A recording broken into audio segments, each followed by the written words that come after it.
What is the laziest form of humor in your opinion? Having insanely dumb characters in your show and calling it comedy. Most of them start off moderately dumb and then get flanderized over the course of the show because the writers don't have any direction for the character other than being the dumb one. Notable exception is Jason Mendoza. They treated him right. That's stupid Redditors do when someone makes a joke that gets a lot of upvotes, and then people keep replying to it by repeating the joke but with different words, like it adds to the humor somehow. Sometimes I see something here on Reddit and think of a good, funny reply, but then I'm too lazy to type it and think, nah, forget it. That's the laziest form of humor if you ask me. Saying, did I ask?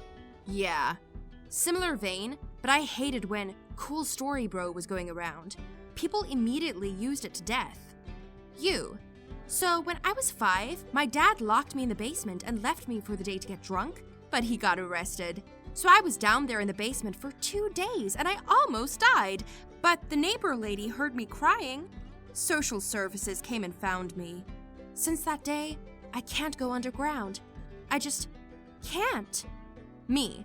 Cool story, bro. LOLOL. Jokes whose only attempt at humor revolves around referencing tits or vaginas. Sounds like middle school boy humor, but lots of middle-aged men seem to sit around and giggle about it. Middle-aged men and Amy Schumer. Recurring Reddit jokes. Thank Jesus people stopped posting "le broken arms" over and over again on AskReddit. Last summer, it seemed like that joke would pop up in every thread. The same thing with Roll Tide, which was posted to thousands of upvotes anytime Alabama or incest was mentioned. To the point that people were effectively going out of their way to mention those things to encourage people to post it. Reference humor in general is incredibly lazy, because it is an implicit admittance that you have nothing original to contribute. Shock-type humor.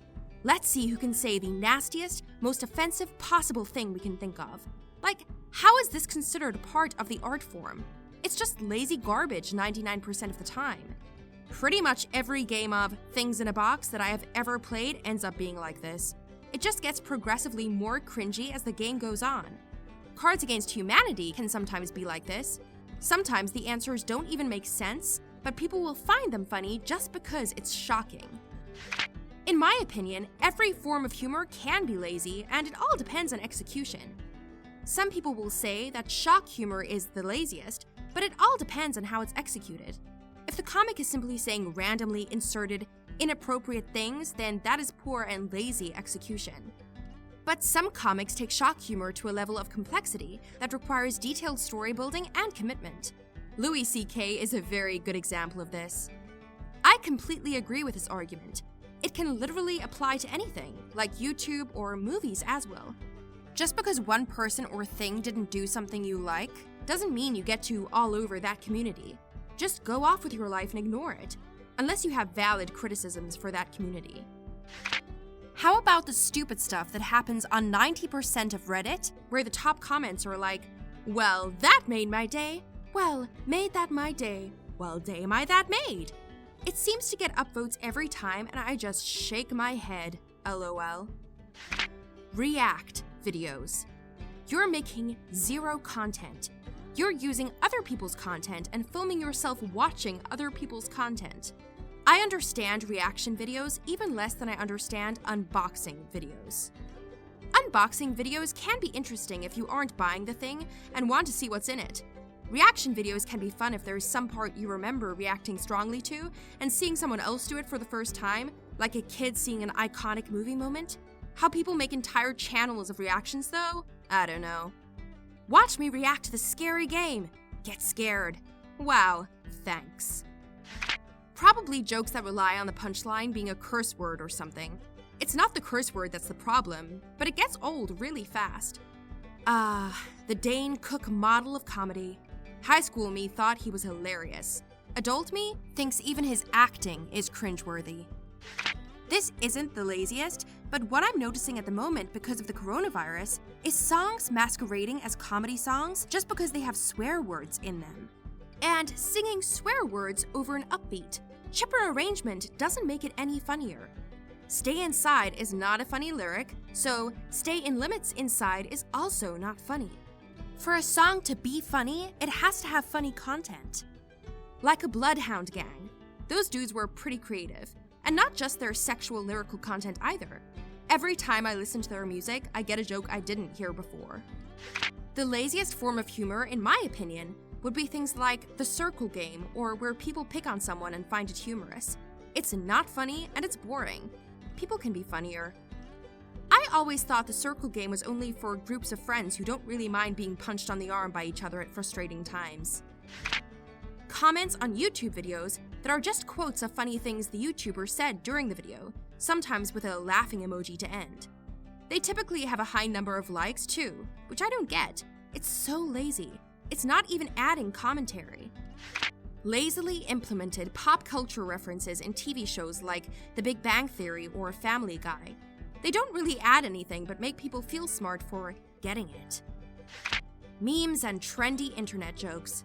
One person came up with something funny, then thousands of other people copy it until it is no longer funny.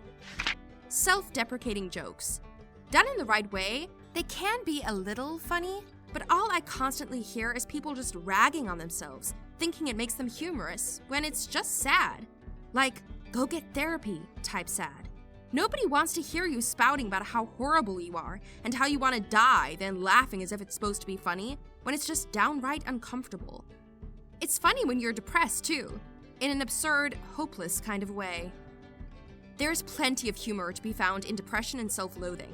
It can lead to a lot of irony that is genuinely quite funny. That is not what those jokes are, though. I agree 100%. It seems to me that lacking an easily identifiable solution to their problems, people are just building an identity around their mental health problems. And once they notice that this behavior is becoming more common, it becomes a community thing. And you're only allowed in that community so long as you can relate, and you can't relate without holding on to your mental health problems. Humor that's shoehorned into a product to help take the edge off. It usually happens to all good things eventually, and a lot of my favorite things have started doing it. Take Infinity War, for example. Most of the movie does a really good job of maintaining a dark and urgent tone, while also balancing in some genuinely funny and clever quips. But then you have scenes such as Drax eating a bag of chips, while Quill and Gamora are discussing a heavy subject. Cue a scene about his half-proclaimed stealth that goes on for a minute too long. It took the wind out of my sails for a joke that serves the same exact purpose a simple transition to the other protagonists would have done. To put it in Professor Oak's words, there's a time and place for everything, but not now. Comic relief is nothing new and can be incredibly effective, though, as with most things, subtlety and timing are key. Cue is not a word in English. There's cue or cue. You want the latter. Memes with the same punchline but different template, and making fun at the expense of others. I mean stuff like bullying. You should actually be ashamed of yourself if you do that. That recurring Family Guy joke where they drag the punchline out long after it stops being funny. It might have been a little funny the first few times, but it was just done to death. In later seasons, they started making a bigger deal out of the punchline than needed, which just undermined the punchline. Like Peter says a double entendre, then for some reason does a dance or there's an audience applause. Memes in the modern sense. Honestly, I used to be really along for the ride, but then I began to notice how very single-minded and predictable they were getting throughout the last decade. He turns himself into a pickle. Funniest thing I've ever seen. Has somehow gotten to be 100 times more obnoxious and annoying than anything Larry the Cable Guy puts out. His entire shtick can be boiled down to, I'm a dumb and you are too, yee-haw! That's why Ron White, in my opinion, is the best, by far, comedian of that entire blue-collar crew. Well, never found Engvall funny anyways. He was able to have an act of his own without that blue-collar stuff the others relied on. And can I add Amy Schumer's, I'm a slut, laugh shtick. What they do on Family Feud. It goes like this. Make up a survey question that ultimately leads to NSFW answers. Steve Harvey asks the contestant for responses. They answer with something NSFW like a body part or something else that's dirty if you read between the lines. Steve Harvey pretends he's shocked and makes faces. Repeat. Yes! It's annoying because there are some genuinely hilarious accidental moments on Family Feud where people say stupid stuff because they're nervous, and they should just let those moments come out naturally. Taking a joke and saying it again to the same audience. This happens all the time on Reddit. If it was funny the first time, it doesn't need to be said a second time. YouTube comments are filled with people literally just quoting sentences from the video. Anything involving animals. It's one step down from fart jokes. YouTube comment sections with comments such as, quote from video that everyone just saw, YouTuber, year. Yes, I know the quote is funny because I laughed at it in the video, you mong.